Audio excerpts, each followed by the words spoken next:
A paz do Senhor, meus queridos e amados irmãos.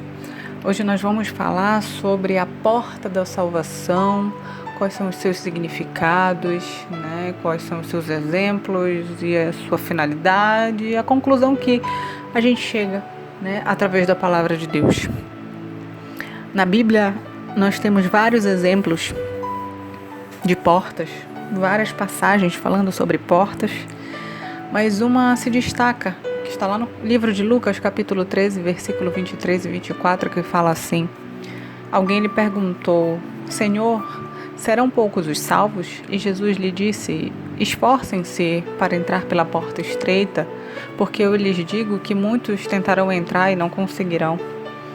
Jesus ele utilizava figuras comuns para ilustrar conceitos para facilitar a compreensão das pessoas. E todos sabemos o que é uma porta e qual é a sua utilidade. Nesse texto de Lucas capítulo 13, Jesus utilizou a porta para ensinar sobre a salvação.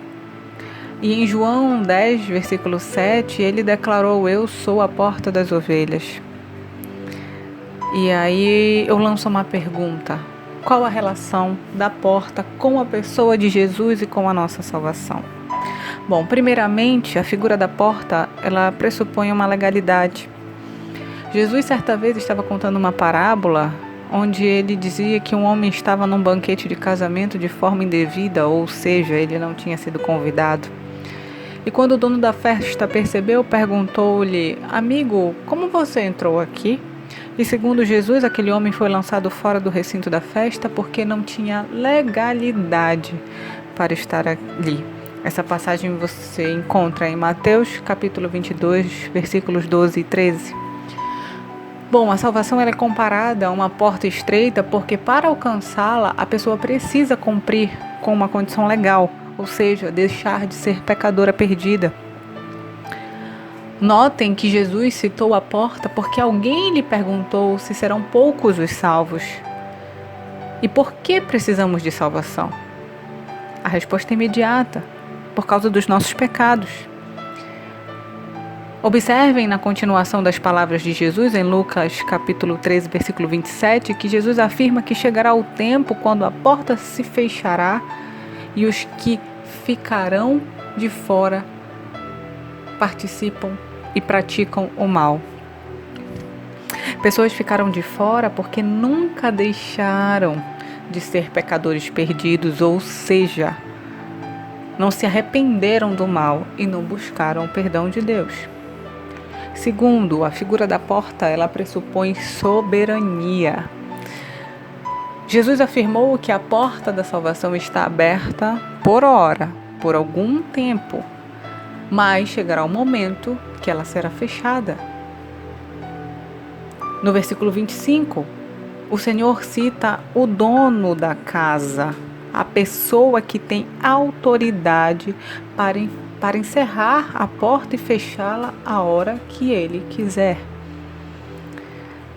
A nossa salvação, irmãos, ela é uma dádiva de Deus, algo que Ele é soberano para oferecer e somente Ele. Nós precisamos desta salvação que somente Deus nos dá. E a única condição que Deus estabelece para a nossa salvação é o arrependimento dos nossos pecados e a entrega das nossas vidas a Jesus Cristo. E isso, irmãos, ele precisa ser feito com urgência.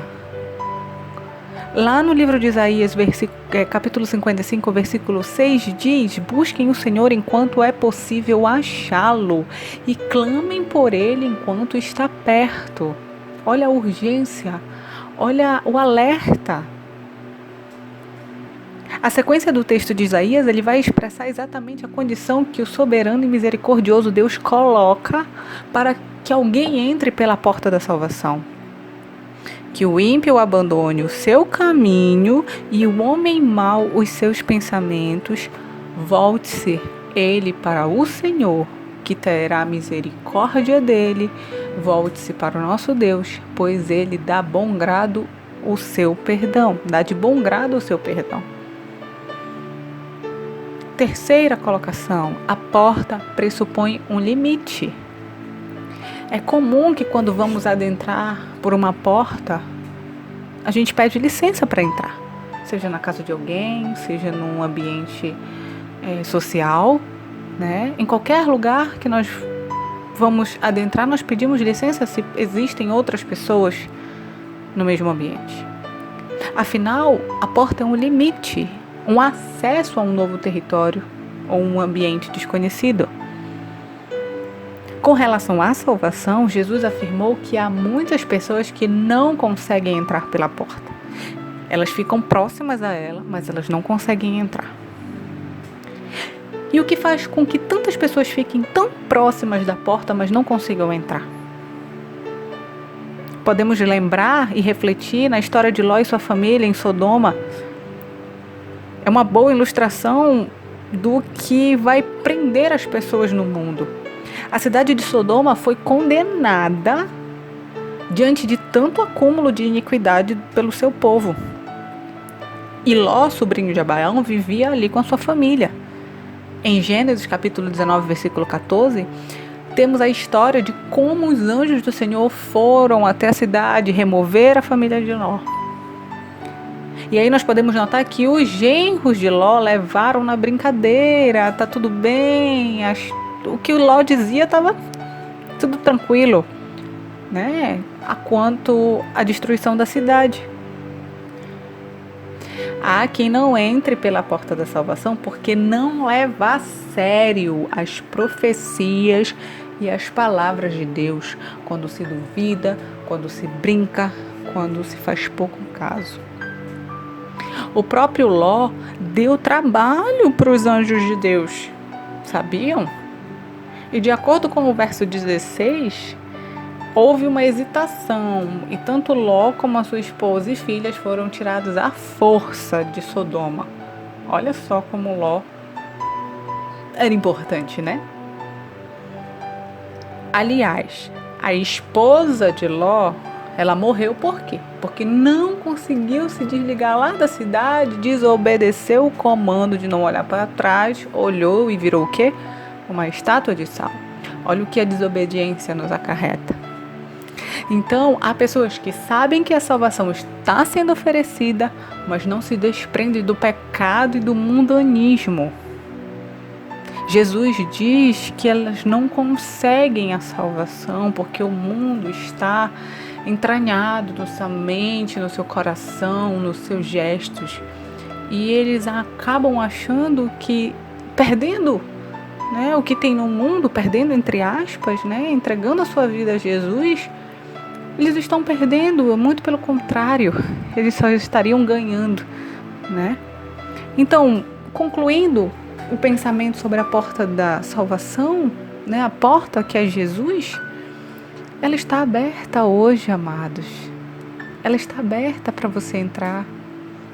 E você pode entrar por ela neste exato momento. Afinal, Deus quer que você cumpra a legalidade e adentre pela porta estreita, a porta da salvação. Mas, por favor, o mesmo Deus que exerceu o juízo sobre Sodoma prometeu que toda a terra sofrerá o seu juízo. E Ele espera que você creia e adentre pela porta da salvação. Mas para isso é preciso arrepender-se de verdade e abandonar o mal. É preciso crer e entregar sua vida a Jesus. Então faça isso agora mesmo. Dobre seus joelhos, feche seus olhos, entregue sua vida a Jesus. Diga para Ele que Ele é o único e verdadeiro Salvador da sua vida. Coloque diante dele o seu coração, a sua mente, suas ações, suas palavras, seus pensamentos. E você verá a transformação na sua vida. Você verá a salvação. E você verá claramente, que a porta estreita é muito melhor do que a porta larga. O caminho de Jesus, apesar de ser um caminho estreito, ele oferece muito mais coisas boas do que uma porta larga. O caminho do mundo e o que o mundo oferece. Irmãos, reflitam nessa palavra. Reflitam, olhem para suas vidas, olhem para o que precisa ser mudado, olhem para os pecados que vocês precisam se arrepender e confesse-os, porque Jesus perdoa os seus pecados. Tenham todos um bom dia, tenham todos uma boa tarde, uma boa noite. E onde quer que vocês estejam, que o Espírito Santo de Deus toque os seus corações. Amém.